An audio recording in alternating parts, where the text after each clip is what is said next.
श्री सरस्वती श्री गुरुवे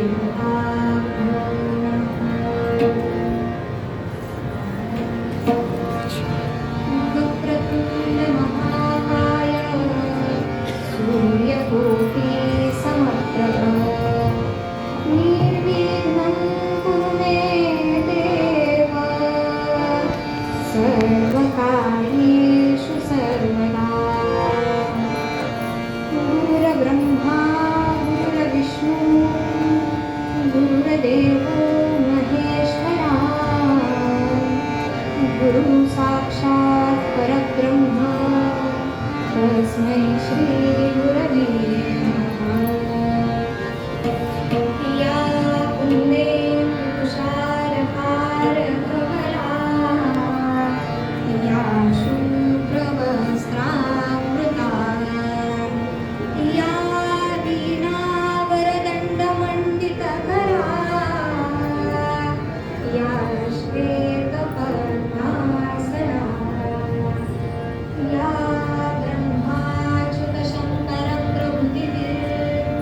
ब्रह्माच्युतशङ्करप्रभृतिभिर्देवैः सदा वन्दिता सा मां पातु सरस्वती भगवती निःशेषजाड्यापहा कुण्डलीकवरदा हरिविठ्ठल श्री ज्ञानदेव तुकाराम पंढरीनाथ भगवान की जय जय जय रघुवीर समर्थ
अभंगांपैकी एक सहसा नेहमी ऐकण्यात न येणारा हा अभंग. या अभंगामध्ये तुकाराम महाराज संतती कशी असावी याचं वर्णन करतात. पुरे एकचे पुत्र पुत्र माय कोटी नामस्मरणे उद्धरी कुळे कोटी. असा एक पुत्र जरी असला जो की कुळाचा उद्धार करणारा असेल तरी तो मातेसाठी पुरेसा ठरतो. मग आदर्श पुत्र कसा व्हावा ते अभंगाच्या पहिल्या चरणात तुकाराम महाराज सांगतात. तुका म्हणे नामरूपी जन्मला कीर्तिवंत अंजनीचे उदरी हनुमंत. ज्याप्रमाणे अंजनीच्या उदरी हनुमंतासारखी जर जन्माला आली त्याप्रमाणे आदर्श पुत्र व्हावा. आणि पुत्र कसा नसावा हे सांगताना तुकाराम महाराज अभंगाच्या शेवटच्या चरणामध्ये म्हणतात. तुका म्हणे हरिसी विन्मुख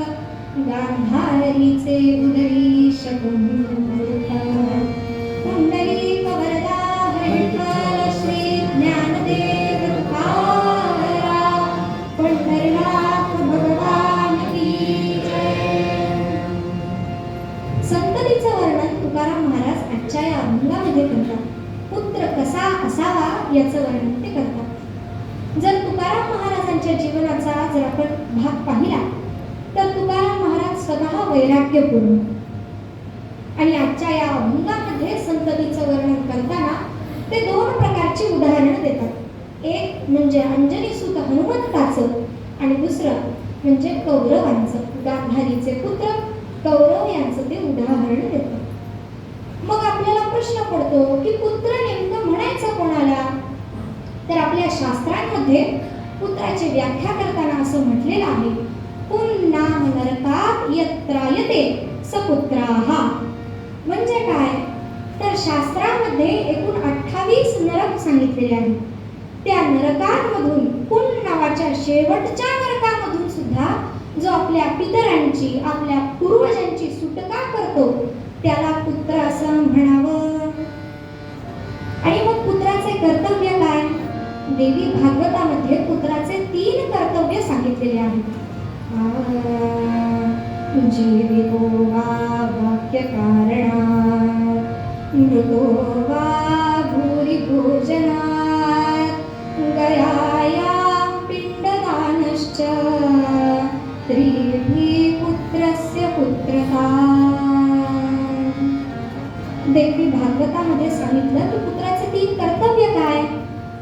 आपले पूर्वज जोपर्यंत जिवंत आहेत तोपर्यंत वाणीने त्यांची सेवा करावी. जीवितो वाक्य कारणात्, निर्वाणानंतर त्यांचे योग्य ते क्रियाकर्म करावे व सज्जनांना भोजन घालावं. मृतो वा भूरि भोजनात्, आणि त्यानंतर गयायां पिण्डदानश्च, त्रिभिः पुत्रस्य पुत्रता. गयेला जाऊन किंवा योग्य तीर्थक्षेत्री जाऊन पितरांचं पिंडदान करावं.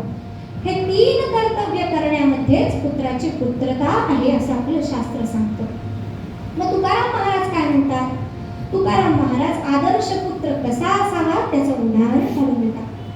त्या अभंगाच्या 2ऱ्या चरणात म्हणतात, नामरूपी जन्मला कीर्तिवंत, अंजनीचे उदरी हनुमंत. पुत्र कसा असावा? पुत्राची धन्यता कशात? तर पुत्राची धन्यता तुकाराम महाराज म्हणतात की गयेला जाऊन पिंडदान करण्यातच आहे का? नाही. नामस्मरणे उद्धरी पुढे कोटी, पुरे एकचे पुत्र, पुत्र माय कोटी. नामस्मरणे उद्धरी पुढे कोटी. गयेला जाऊन पिंडदान करण्यातच पुत्राची पुत्रता होत नाही, तर नामस्मरणाद्वारेही त्याला कुळाचा उद्धार करता येतो. आणि मग असं उदाहरण देताना पहिल्यांदा उदाहरण दिलं ते म्हणजे अंजनी सुत हनुमंताचं. झालं एकदा असं की ज्या वेळेला त्रैलोक्याधिपती रावणाचा वध करून प्रभू श्रीरामचंद्र पुष्पक विमानाद्वारे सीता मातेला सोबत घेऊन वापस अयोध्येला निघाले होते, त्यावेळेला सोबत हनुमंतराय, सुग्रीव, विभीषण असे सगळेजण त्यावेळेला सोबत होते. आणि या ज्या वेळेला आकाशमार्गे हे पुष्पक विमान जात होतं, खाली ऋष्यशृंग नावाचा एक पर्वत होता.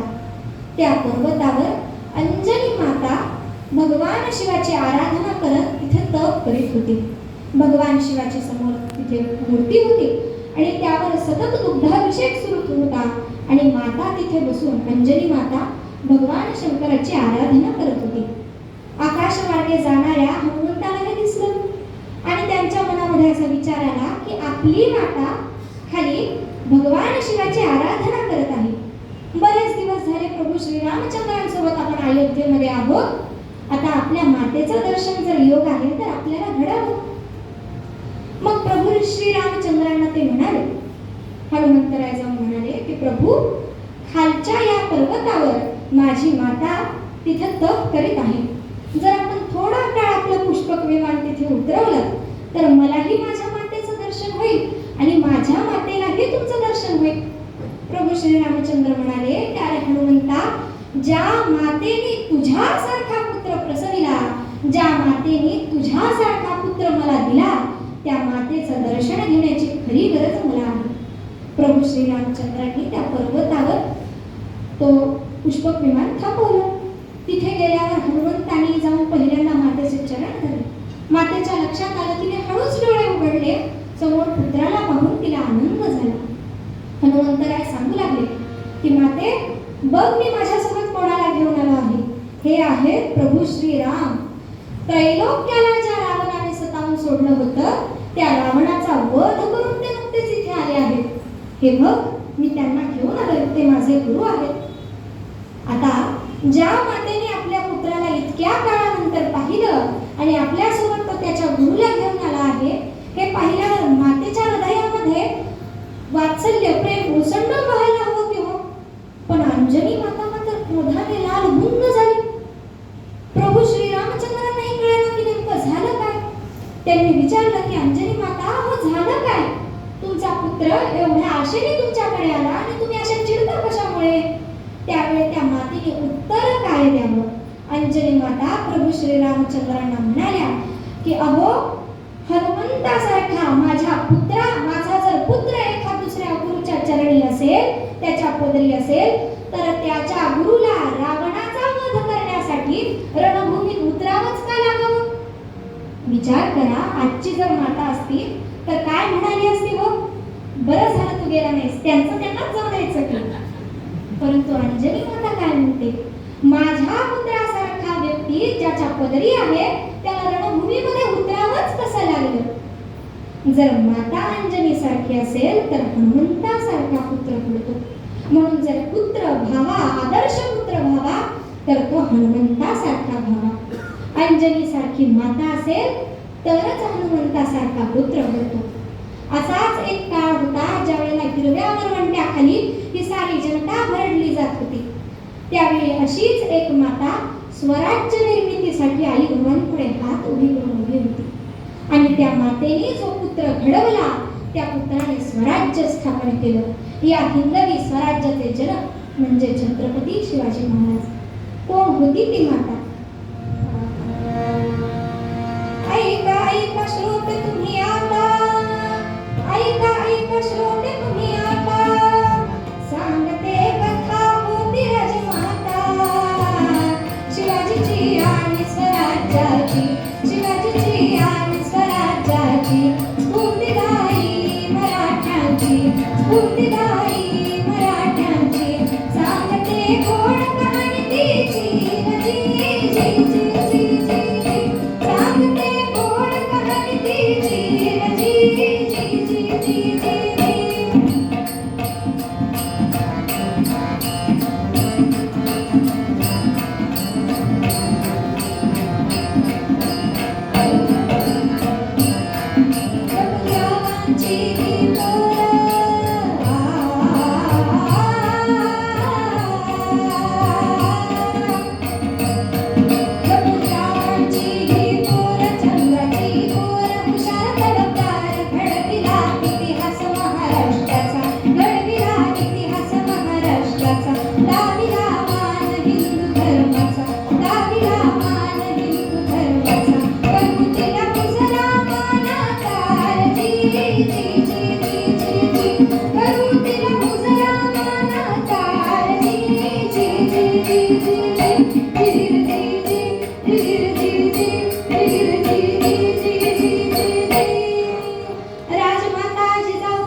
अंजनीसारखी माता असेल तर हनुमंतासारखा पुत्र घडतो.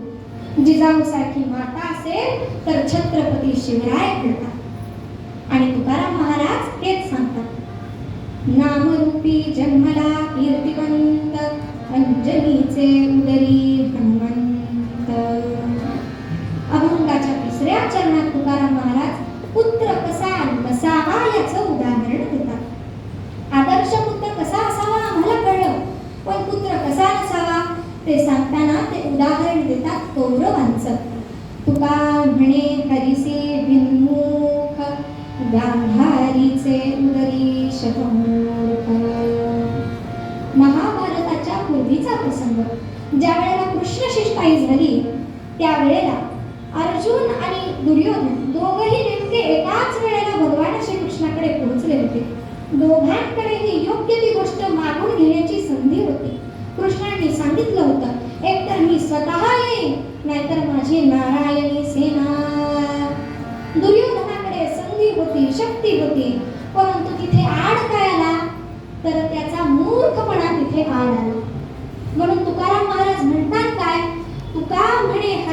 विमुख गांधारीचे उदरी शकमूर्ख.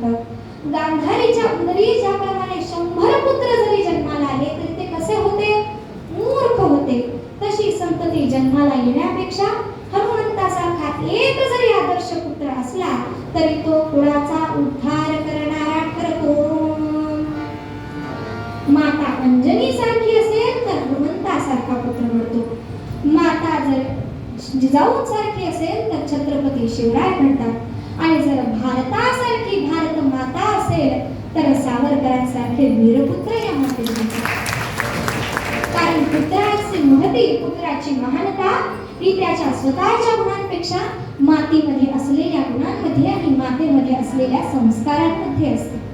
उत्तर रंगामध्ये आपण अशाच एका भारत मातेच्या सुपुत्राचा चरित्राचा थोडा भाग आख्यान रूपाने आपण पाहणार आहोत. कारण सावरकर हे एक असं धगधगत यज्ञकुंड आहे ज्याला अगदी अर्ध्या-पाऊण तासाच्या किंवा 1-2 तासाच्याही वेळात समजावून देणं शक्य नाही. सावरकरांच्या जीवनातील काही प्रसंग आपण आजच्या या कीर्तनाच्या औचित्याने आख्यान रूपामध्ये जाणून घेऊ. तत्पूर्वी पूर्वरंगाचा शेवट आपण नामस्मरणाने करू. सर्वांनी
उत्तरंगाला सुरुवात करण्यापूर्वी सावरकरांचं अजरामर असलेली भारत मातेची प्रार्थना म्हणजे जयोस्तुते एकदा आपण श्रवण करू आणि त्यानंतर लागलीच उत्तरंगाला सुरुवात करू.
वंदे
म्हटल्याप्रमाणे सावरकरांचं चरित्र पूर्ण आपल्याला काही या वेळेमध्ये अभ्यासता यायचं नाही. त्यामुळे त्यांच्या चरित्रामधले काही क्षण आपण समजून घेण्याचा, ते श्रवण करण्याचा प्रयत्न करू. इंग्रजांच्या दृष्टीनं राजद्रोही असलेली परंपरा म्हणजे महाराष्ट्रातील कोकणस्थांची परंपरा. ही जणू इंग्रजी राज्याशी द्रोह करण्यासाठीच जन्माला आली होती. टिळक असतील, आगरकर असतील, सावरकर असतील, सगळेजण कोकणातलेच की हो. पण सेनापती बापट म्हणतात त्याप्रमाणे महाराष्ट्र मेला तरी राष्ट्र मेले, मराठा विना राष्ट्र गाडा न चाले, खरा वीर वैरी पराधीनतेचा, महाराष्ट्र आधार या भारताचा. या भारताचा आधार म्हणजे महाराष्ट्र. जेवढी संत मंडळी या महाराष्ट्रात जन्माला आली, तेवढीच क्रांतिकारक मंडळी ही या महाराष्ट्रात जन्माला आली. आणि जणू मातृभूमीसाठी जाज्वल्य निष्ठा या एकाच ध्येयानं प्रेरित होऊन ती निघाली. आणि त्या क्रांतिकारकांच्या मांदियाळीमधील एक अग्रगण्य नाव म्हणजे विनायक दामोदर सावरकर. ठिणगी पडली अस्मितेची यज्ञकुंड धगधगले सारे, ठिणगी पडली अस्मितेची यज्ञकुंड धगधगले सारे, ज्वाळा उठती पराक्रमाच्या हुंकर घाली भगवे वारे. पहा ऋषी तो यज्ञ बैसला, पहा ऋषी तो यज्ञ बैसला, त्यागाची आहुती द्या रे, हिंदू सम्राट म्हणती त्यांना, नावतयांचे सावरकर रे, नावतयांचे सावरकर रे. आमचे महाराज कीर्तनातून, प्रवचनातून नेहमी म्हणतात, राज्य करावं तर छत्रपती शिवाजी महाराजांसारखं, पराक्रमी असावं तर महाराणा प्रतापांसारखं, बेडर असावं तर खंडो बल्लाळांसारखं, स्वामीनिष्ठ असावं तर दत्ताजी शिंद्यांसारखं, आणि देशभक्त असावं तर स्वातंत्र्यवीर विनायक दामोदर सावरकरांसारखं. सावरकरांच्या जन्मापूर्वी सारं राष्ट्र मात्र हतप्रभ झालं होतं. 1857चा स्वातंत्र्य लढा हरल्यानंतर जणू या भारताला एक प्रकारची ग्लानी आलेली होती. लढा हरल्यानंतर सगळी प्रेरणा, सगळं शौर्य गमावून बसल्यासारखे इंग्रजांनाच ईश्वरी वरदान मानून हे सारं राष्ट्र निपचित पडलेलं होतं. काही ठिकाणातून लढ्याचे पुकार पुढे येत होते, परंतु एकसंघटित राष्ट्र नसल्यामुळे कुठलाच मोठा लढा त्या काळी घडला नाही. सावरकरांच्या जन्मापूर्वी याच काळामध्ये म्हणजे 1857 मध्ये आर्य समाजाचे संस्थापक स्वामी दयानंद, ज्यांनी वैदिक परंपरेची पुनर्रचना केली, अशा स्वामी दयानंदांचं 1883 मध्ये निधन झालं. आणि आद्य क्रांतिकारक, सशस्त्र क्रांतीचे प्रणेते वासुदेव बळवंत फडके यांचं याच वर्षी परदेशामध्ये एडनच्या कारागृहामध्ये निधन झालं. दोन महान योगी भारताच्या स्वातंत्र्याची इच्छा मनामध्ये ठेवून लढता लढता मरण पावले. भगवद्गीता सांगते, जर योग्याची इच्छा अपूर्ण राहिली आणि तरीही त्याला मरण आलं तर काय होतं. गीता म्हणते, शुचीनां श्रीमतांगे योग भ्रष्टो विजायते. जर योग्याची इच्छा अपूर्ण राहिली आणि त्याला मरण आलं तर केवळ तीच इच्छा पूर्ण करण्यासाठी अनुकूल परिस्थितीमध्ये तो पुन्हा जन्म घेतो. अगदी याच न्यायानं स्वामी दयानंद यांच्यामध्ये असलेली धर्मभक्ती आणि वासुदेव बळवंत फडके यांच्यामध्ये असलेली देशभक्ती याचा अंश जणू राधाबाई दामोदर सावरकरांच्या उदरी 1883 साली वाढत होता. दिनांक 28 मे 1883, आजपासून जवळपास 143 वर्षांपूर्वी रात्री 10ची वेळ सारं जग निद्राधीन झालेलं होतं. आणि त्याच काळामध्ये प्रभू श्रीरामचंद्रांच्या चरणस्पर्शाने पुनीत झालेल्या नाशिक जवळील भगूर गावामध्ये सावरकर या प्रसिद्ध आणि पवित्र अशा वंशामध्ये विनायक दामोदर सावरकरांचा जन्म झाला. त्या प्रसिद्ध वंशामध्ये सावरकर जन्मा येई. त्या प्रसिद्ध वंशामध्ये सावरकर जन्मा येई. धन्याती जननी त्यांची देशाला ठेवा देई. धन्याती जननी त्यांची देशाला ठेवा देई. मातृभू स्वातंत्र्याचं ज्याने केली होधाई. मातृभू स्वातंत्र्याचं ज्याने केली होधाई. वाटाड्या नवतरुणाचा लाडका भौर गावाचा प्रियलाल हिंद मातेचा तेजस्वी तारा असला विनायक जन्माला. तेजस्वी तारा असला विनायक जन्माला. विनायक जन्माला. विनायक जन्माला. सावरकरांचा भोर या गावात जन्म झाला. सावरकर हे तिघे भाऊ. थोरले गणेशपंत ज्यांना बाबाराव म्हणत. मधले विनायक ज्यांना तात्या असं म्हटलं जायचं. आणि धाकटे नारायण ज्यांना बाळ असं म्हटलं जायचं. आणि त्या तिघांना माई नावाची एक धाकटी बहीण होती. सावरकरांच्या कुटुंबामध्ये, त्या वंशामध्ये पराक्रम, शौर्य, विद्वत्ता हे अगदी अनादी काळापासून चालत आले. त्यांचे वडील स्वतः संस्कृत, मराठी आणि इंग्रजी या तिन्ही विषयात अतिशय पारंगत. इमर्सन हा एक थोर अमेरिकन विचारवंत. तो म्हणतो की महापुरुष हे महासागरावर साचणाऱ्या फेसासारखे असतात. म्हणजे काय? तर महासागरावर लाट येते, ती किनाऱ्यावर येऊन आपटते आणि विलय पावते. त्याचप्रमाणे दुसरी येते, तिसरी येते, चौथी येते, अशा अनंत लाटा येऊन मग शेवटी फेस निर्माण होतो. त्याचप्रमाणे धर्मभक्तीच्या, देशभक्तीच्या, ऊर्जस्वलतेच्या, पराक्रमाच्या, शौर्याच्या अनेक लाटा पूर्वजांकडून, आजीकडून, आजोबांकडून, आईकडून, वडिलांकडून पुन्हा पुन्हा ज्या वेळेला येऊन आपटत राहतात, त्यावेळेला त्यातून जी ऊर्जा निर्माण होते, त्या ऊर्जेचं नाव म्हणजे विनायक दामोदर सावरकर. अगदी बाळपणापासूनच देशभक्तीचं बाळकडू त्यांना जणू पाजलं गेलं होतं.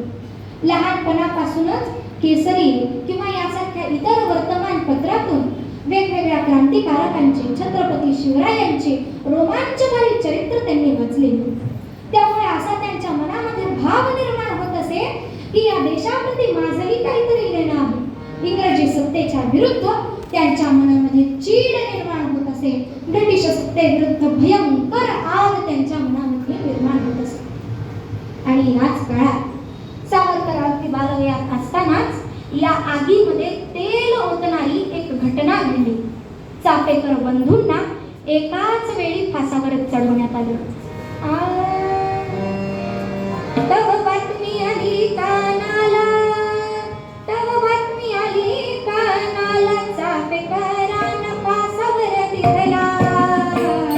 सुरी पहा पुरी हिंदूच्या, सुरी पहा पुरी हिंदूच्या, उपसली चिन्ह काळजाच्या, उपसली चिन्ह काळजाच्या, झाल्या हो बाळ विनायकाच्या,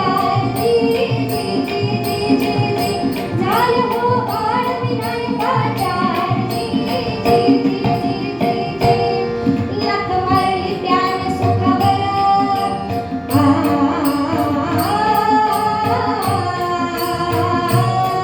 लाथ मारली त्याने सुखावर, लाथ मारली त्याने सुखावर, झाला तयार विनायक वीर.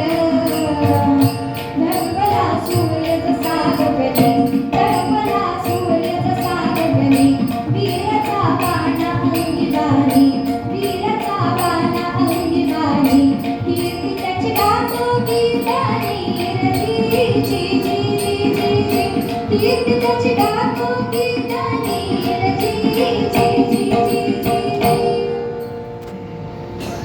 चापेकर रानडे यांचा सावरकरांच्या बालजीवनावर खूप मोठा परिणाम पडला. सावरकरांच्या डोक्यात सतत असे विचार येत असत की चाफेकर, रानडे हे सगळेजण देशाच्या स्वातंत्र्यासाठी त्यांनी आपलं बलिदान दिलं. देशाच्या स्वातंत्र्यासाठी, स्वातंत्र्य प्राप्तीसाठी त्यांनी पेटवलेला हा जो यज्ञकुंड आहे त्याच्यामध्ये क्रांतिकारकांच्या संविधेमागून संविधा जर पडणं असेल आणि शेवटी तो यज्ञकुंड भारत मातेच्या स्वातंत्र्यासाठी केलेल्या मोठ्या होमामध्ये जर जाऊन तो परिणमवणार असेल तर त्याच्यामध्ये माझंही काहीतरी दायित्व नाही का? चाफेकर, रानडे यांनी सुरू केलेला हा जो लढा आहे, यांनी सुरू केलेली ही जी शौर्य गाथा आहे ती पुढे चालवणं हे माझं काम नाही का? सावरकरांच्या मनामध्ये पुन्हा पुन्हा असे सारखे विचार येत असत. तो होम, तो यज्ञ, तो मीही का करू नये, तो होम मीही का पुढे चालवू नये, या प्रेरणेतून सावरकरांनी देशभक्तीसाठी कार्य करण्यासाठी सुरुवात केली. ज्याप्रमाणे छत्रपती शिवरायांनी वयाच्या 15व्या वर्षी रायरेश्वराच्या मंदिरामध्ये स्वराज्य स्थापनेची शपथ घेतली, त्याच प्रेरणेतून सावरकरांनी वयाच्या 16व्या वर्षी घरातल्या अष्टभुजेसमोर जाऊन सशस्त्र क्रांतीचा सेतू उभारून भारत मातेच्या सेवेकरिता मी मारता मारता शत्रूशी झुंजेन अशी प्रतिज्ञा त्यांनी केली. सशस्त्र क्रांतीचा मी सेतू उभारेन अशी त्यांनी मनोमन शपथ घेतली. रणावीन स्वातंत्र्य कोणा मिळाले, असा भूतकालीन सिद्धांत सांगे. स्वराज्य इच्छुनी पाहिजे तेची केले, रणावीन स्वातंत्र्य कोणा मिळाले. रणावीन स्वातंत्र्य कोणा मिळाले? जर भारत मातेला स्वातंत्र्य मिळवून द्यायचं असेल, जर आमचा देश पारतंत्र्यातून मुक्त करायचा असेल तर इथे रक्ताचे सडे सांडलेच पाहिजे. हातामध्ये शस्त्र घेतल्याशिवाय क्रांती होत नसते. शपथ घेतली आणि केवळ शपथ घेऊन सावरकर थांबले नाही. ज्याप्रमाणे शिवरायांनी आपले सवंगडी गोळा केले त्याप्रमाणे सावरकरांनी आपले सवंगडी गोळा करून राष्ट्रभक्त समूह नावाची एक छोटी संस्था स्थापन केली. यातून मग शिवजयंती, गणेशोत्सव यासारखे कार्यक्रम चालत. त्यातून देशभक्तीपर गीते, व्याख्यान, पोवाडे यांसारखे कार्यक्रम चालत. याच ठिकाणातून मोठमोठ्या नेत्यांची भाषणं देखील सावरकरांनी आयोजित केली. याच काळात सावरकरांनी पुण्याला फर्ग्युसन कॉलेजमध्ये प्रवेश घेतला.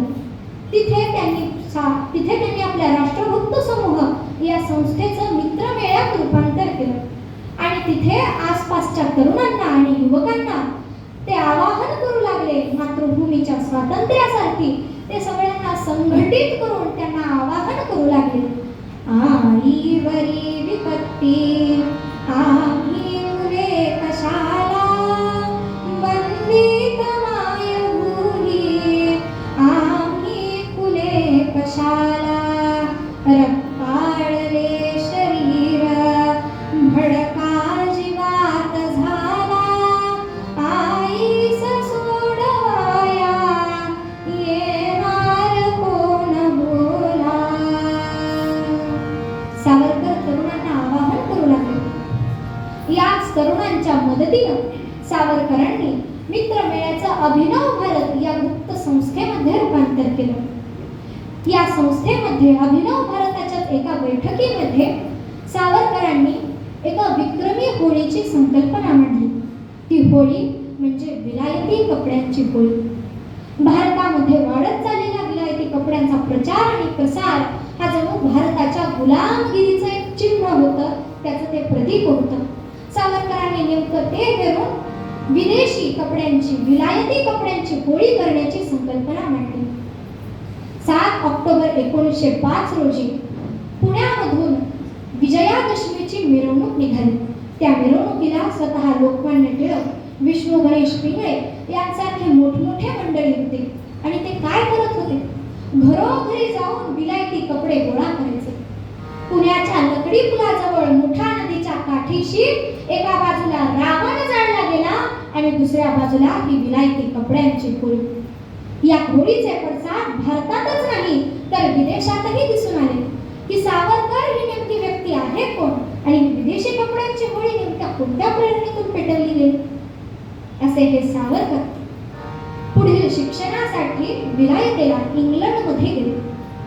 इंग्लंडमध्ये गेल्यानंतरही तिथे त्यांनी ज्या वेळेला शिक्षण सुरू होतं त्यावेळेलाही त्यांनी देशभक्ती सोडू दिली नाही. विदेशामध्ये राहून देशभक्तीचं त्यांनी वेगळ्याच प्रकारे आराधना केली. ते म्हणजे तिथे राहून युद्धकलेचे त्यांनी शिक्षण घेतलं. पिस्तूल कसं चालवावं, बॉम्ब कसे तयार करावे, शस्त्र कसं हाताळावं यासारखं शिक्षण सावरकरांनी इंग्लंडमध्ये राहून घेतलं. आणि याच काळात सावरकरांनी बॉम्ब कसे बनवायचे या प्रकारची पुस्तकं लिहून भारतात पाठवली. पुस्तकं कोरून त्या पिस्तूल बांधून भारतामध्ये पाठवली. आणि त्यांच्या याच प्रेरणेमधून भारतामध्ये अनंता कान्हेरे, मदनलाल धिंगरा यासारखे अनेक क्रांतिकारक निर्माण झाले. देशाच्या सेवेसाठी ज्यांनी हसत बलिदान दिलं. भारत माता की जय. देशभक्तीचा, स्वातंत्र्य भक्तीचा जणू सावरकरांनी इंग्लंडवरून डोंब उसळला. आणि या त्यांच्या कृत्यासाठी त्यांच्यावर इंग्लंडमध्ये आणि भारतात दोन्हीकडेही खटला भरवण्यात आला. आणि त्याचा शेवटी निकाल असा लागला की सावरकरांना अंदमान निकोबारमध्ये 2 जन्मठेपा, एक जन्मठेप साधारण 25 वर्षाची, अशा 2 जन्मठेपा सावरकरांना लावण्यात आल्या. अंदमान निकोबारचं सेल्युलर जेल आपल्या सर्वांना कल्पना असेल. तिथल्या त्या काळ्या कभिन्न भिंती, चारी बाजूंनी समुद्र घेरलेला आणि अशा ठिकाणी 50 वर्ष काढायचे. सावरकरांना घेऊन इंग्लंडवरून 1 ऑक्टोबर 1910 रोजी मोरिया नावाची बोट निघाली. त्या बोटीत सावरकरांसोबत जॉन पार्कर नावाचा एक इंग्रज अधिकारी होता. प्रवास करीत करीत ही बोट 7 ऑक्टोबर रोजी फ्रान्सच्या किनाऱ्यावर मार्लेसिस नावाच्या बंदरावर येऊन पोहोचली. संध्याकाळची वेळ होती. सगळीकडे चहूकडे अंधार पसरलेला होता. सावरकरांनी जहाजाच्या पोर्टहोलचा अंदाज घेतला. जहाजाला शक्यतो खिडक्या नसतात. गोल प्रकारची एक काचबंद खिडकी असते, तिला पोर्टहोल म्हणायचं. सावरकरांनी त्या पोर्टहोलचा अंदाज घेतला. परंतु ते जहाजावर सामान्यपणे वावरत होते. परंतु त्यांच्या मनामध्ये या बोटीतून निष्ठून जाण्याचे विचार सुरू होते. कारण सतत मनामध्ये विचार येत होते की 50 वर्ष जर अंदमान निकोबारच्या जेलमध्ये काढावे लागले तर भारताच्या स्वातंत्र्यासाठी पुढचा जन्म घेणं क्रमप्राप्त आहे. जेलमध्ये राहून मला देश स्वतंत्र करता येणं शक्य नाही. त्यासाठी देशात राहूनच काम करावं लागेल. निष्ठून जाण्याचे विचार त्यांच्या मनामध्ये सुरू होते. जणू भारत माता येऊन आपल्या या सुपुत्राच्या कानाशी कुजबुजत होती की जा, निघून जा, अजून वेळ गेलेली नाही, तोपर्यंत निघून जा विनायका. जरासंधाने जेव्हा कृष्णावर अत्याचार केला, त्याला डांबून ठेवलं, त्यावेळेला तोही तिथून निसटून गेला होताच ना. तुला ते आठवत नाही का? ज्या वेळेला माझ्या शिवाजीला आग्र्यावर बांधून ठेवलं होतं त्यावेळेलाही त्याने तिथून निसटून जाण्याचा पराक्रम केला होता. तो क्षण तुला आठवत नाही का? त्यांचा गडा तुला गिरवता येणार नाही का? विनायका जा, निसटून जा. सावरकरांच्या मुद्रेवर निश्चयाचं तेज झळकलं. त्या अथांग अशा सागरात मार्लेसिसच्या बंदरात सावरकर शौचालयामध्ये गेले. खास राजकीय कैद्यांसाठीचं ते जहाज होतं. त्यामुळे शौचालयाला सुद्धा तिथं काचेच्या खिडक्या होत्या. सावरकरांनी अंगावरचा अंगरखा काढला, कोट काढला आणि त्या काचेवर ठेवला. पोर्टहोलचा अंदाजा घेतला आणि ती पोर्टहोल फोडून सावरकरांनी त्या अथांग अशा सागरामध्ये उडी घेतली. लोककवी मनमोहन या उडीचं खूप सुंदर वर्णन करतात. ते म्हणतात, जगतात फक्त आहेत विख्यात बहादूर दोन, जगतात फक्त आहेत विख्यात बहादूर दोन, जे गेले आई करिता सागरास ओलांडून, जे गेले आई करिता सागरास ओलांडून, हनुमानानंतर आहे या विनायकाचा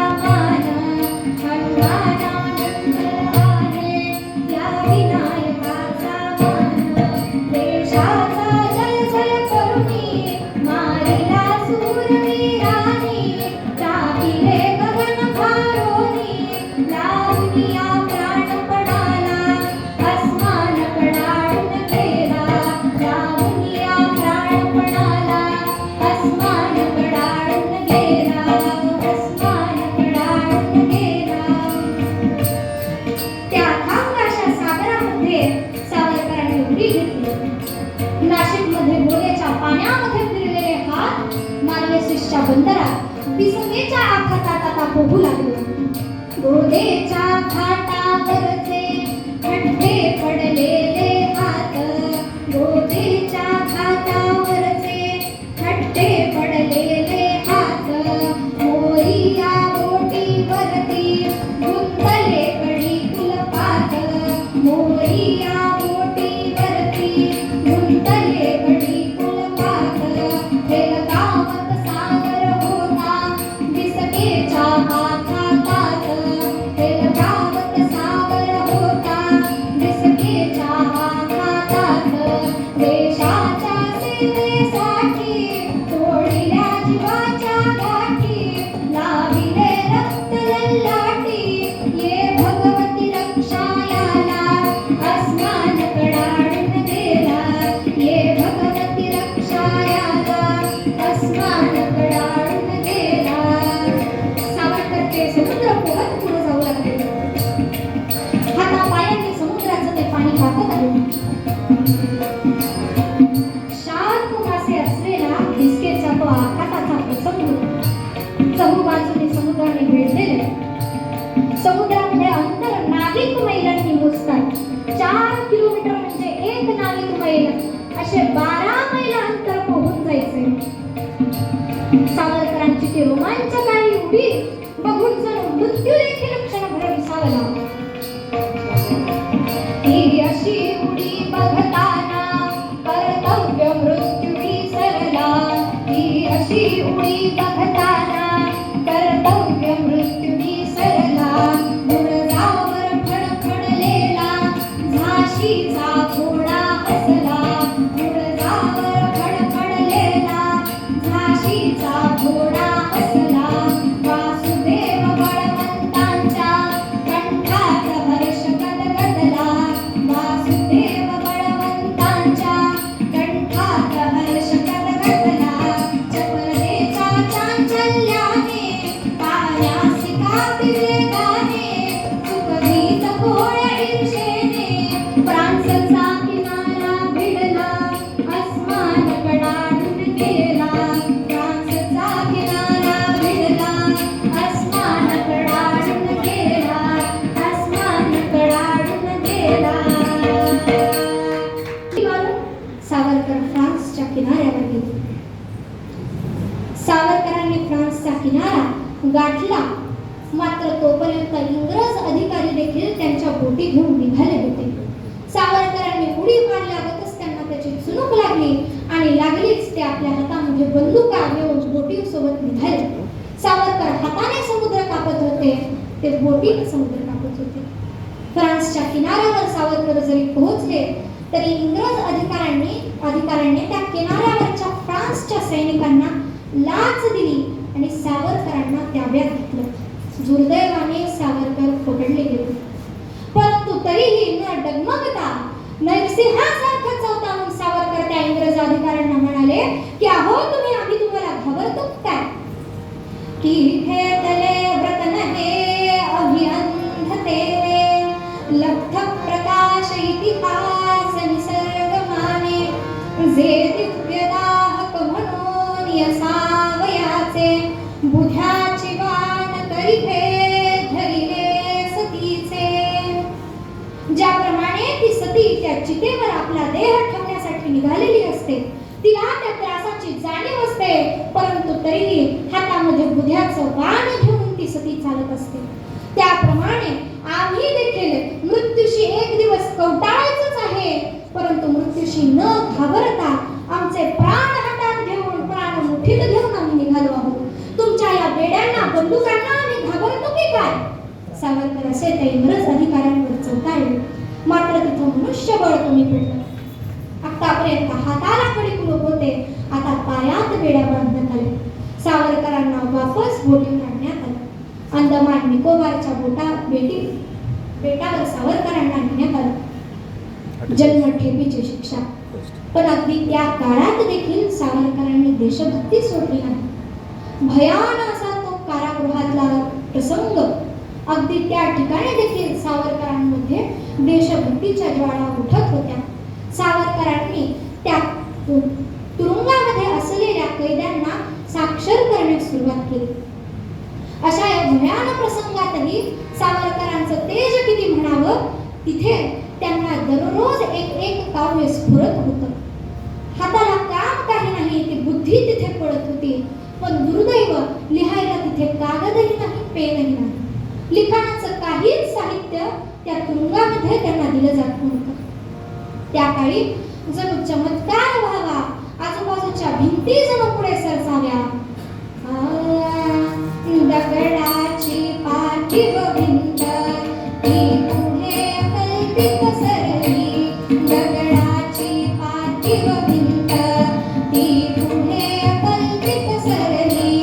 मी कागद झाले आहे चलली असे ती बदली, मी कागद झाले आहे चलली असे ती बदली.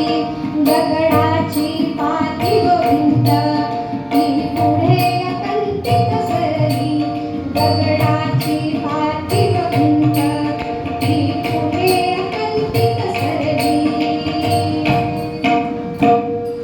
जणू दगड तिथले कागद झाले आणि विटकर झाल्या प्रेमाचे. कमला यासारखं महान काव्य याच काळात रचलं गेलं. सावरकरांनी याच काळात 6000पेक्षा जास्त कविता अंदमान निकोबारच्या त्या जेलमध्ये लिहिल्या. एखाद दुसऱ्या व्यक्तीचं प्रभुत्व किती असावं ते या गोष्टीवर आपल्याला कळतं. अंदमान निकोबारचा जेलमधला कालावधी संपवून ज्या वेळेला सावरकर वापस रत्नागिरीत आले, त्यावेळेला ते ग्रामकैदेमध्ये होते. परंतु तिथे राहूनही देशसेवेचं कार्य त्यांनी अखंडितपणे सुरू ठेवलं. सर्व देश बांधव एक यावे, त्यांच्यामधला एकात्मता जपून राहावी, यासाठी वर्णभेद निर्मूलनाच्या कार्यासाठी सावरकरांनी रत्नागिरीमध्ये कार्य सुरू केलं. आणि याच काळात जणू राष्ट्रीय स्वयंसेवक संघाच्या कार्याचा पायंडाच सावरकरांनी घालून दिला. संघाची कार्यपद्धती याच काळात हेडगेवारांनी सावरकरांशी संपर्क साधून याच काळामध्ये सावरकरांचा हेडगेवारांशी संपर्क झाला आणि इथूनच संघाची कार्यपद्धती, संघाच्या कार्यक्रमाचा पायंडा याच काळात रचला गेला. आजच्या या दिनाचा औचित्य साधून वंदे मातरम या गीताचा सार्ध शतकोत्सव, तसेच संघाचा शतक महोत्सव आणि सावरकरांची 143वी जयंती या सर्वाच्या औचित्यानं, या त्रिवेणी संगमाच्या औचित्यानं सावरकरांचा आपल्याला जो चरित्र भाग आज आपल्याला ऐकण्यास मिळाला, तो चरित्र भाग केवळ ऐकून थांबणं नाही. सावरकरांच्या जीवनातील एक गोष्ट ज्याप्रमाणे स्नेहलताईंनी आपल्या जीवनात अवलंबली, त्याप्रमाणे सावरकर जर खऱ्या अर्थाने समजून घ्यायचे असतील तर सावरकरांच्या जीवनातील एक गोष्ट जर मी माझ्या जीवनात अवलंबली तर सावरकर कळायला लागले असं आपल्याला आजच्या या कीर्तनाचं खरं फलेच असेल. आज या त्रिवेणी संगमाच्या औचित्याने व संस्कार भारती शाखा उदगीरच्या या नियोजनाने, या संकल्पनेतून सावरकरांचं चरित्र आपल्या सर्वांना व मलाही या निमित्ताने पुन्हा त्याची उजळणी झाली, ते स्मरण करण्याचा आपल्याला योग आला. त्याबद्दल मी संस्कार भारती शाखा उदगीरचे मनोमन आभार मानते. त्याचबरोबर मला ज्यांनी संगीत साथ दिली, जोशी गुरुजी आणि तेरक सर दोघांचेही मी खूप खूप आभार मानते. आणि सावरकरांचं हे चरित्र आज आपण अगदी थोडक्यात समजावून घेतलं. वेळेची मर्यादा आणि आपल्या सर्वांची कार्यक्रमाची जी निश्चित वेळ होती, त्यामुळे आपण अगदी थोडक्यात ते समजावून घेण्याचा प्रयत्न केला. जर आपल्याला योग आला तर सावरकरांचं माझी जन्मठे हे आत्मचरित्र नक्की वाचावं. त्यामध्ये अंदमान निकोबारच्या बेटावरील त्यांचा स्वानुभव त्यांनी लिहिलेला आहे. अतिशय सुंदर असं हे पुस्तक आहे. सावरकरांचे अजूनही साहित्य आहे जे आपण आपल्या सवडीनुसार वाचावं आणि सावरकर मनोमन समजून घेण्याचा प्रयत्न करावा. पूर्वरंगाच्या अभंगामध्ये तुकाराम महाराज म्हणतात त्याप्रमाणे पुत्र जर व्हावा तर तो आदर्श म्हणजे हनुमंतासारखा, सावरकरांसारखा, छत्रपती शिवाजी महाराजांसारखा.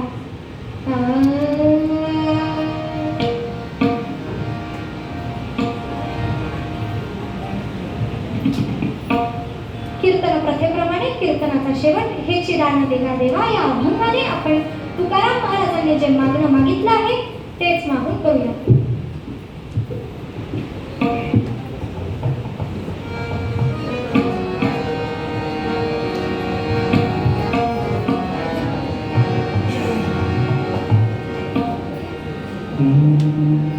हिची दान दे ग देवा, हिची दान दे ग देवा देवा, हिची दान दे ग देवा.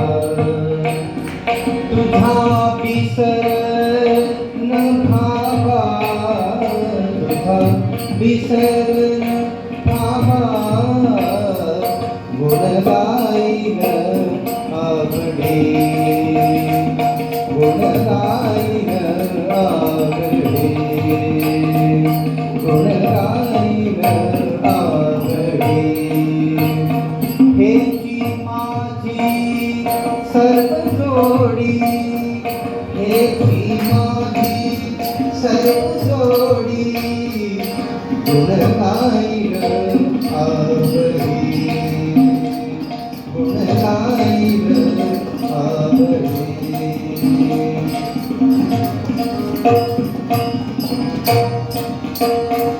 नरके मुक्ती धन संपदा, नरके मुक्ती धन संपदा, संत संग देई सदा, संत संग देई सदा, गुण गाईन आवडे, गुण गाईन आवडे.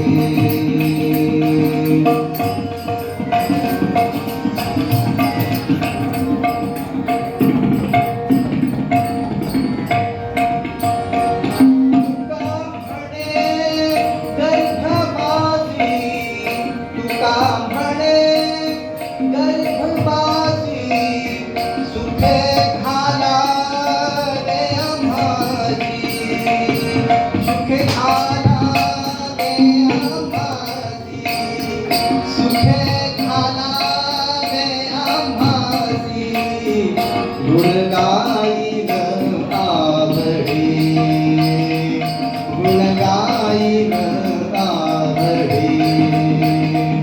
हेची माझी सर्व जोडी, हेची माझी सर्व जोडी, गुण गाईन आवडे, गुण गाईन आवडे, गुण गाईन आवडे.